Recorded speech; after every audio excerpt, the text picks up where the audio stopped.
I was convinced I could do it, that if I worked as hard as I did in bodybuilding, 5 hours a day, and I started getting to work, I started taking acting classes, took English classes, took speech classes, dialogue classes, accent removal classes I even took.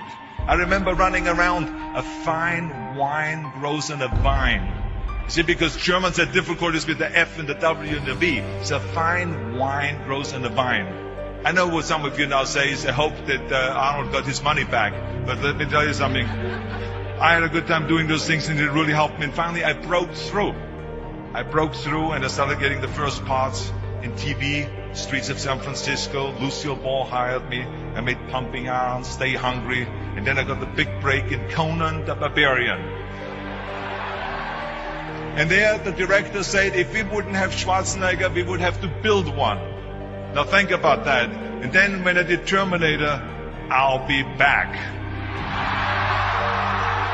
Became one of the most famous lines in a movie history, all because of my crazy accent.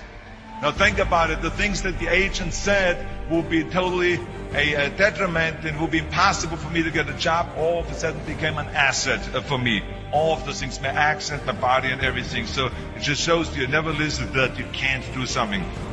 And you have to work your way up, of course, run for something else first. I mean, it was the same when I ran for governor. The same lines, that you have to work your way up, it can't be done. And then, of course, I ran for governor, and the rest, of course, is history. They said you have to start with a small job as mayor, and then as assemblyman, and then as lieutenant governor, and then as governor. And they said, that's the way it works in a political career. I said, I'm not interested in a political career. I want to be a public servant. I want to fix California's problems and bring people together and bring the parties together. So like I said, I decided to run. I didn't pay attention to the rules, and I made it, and the rest is history.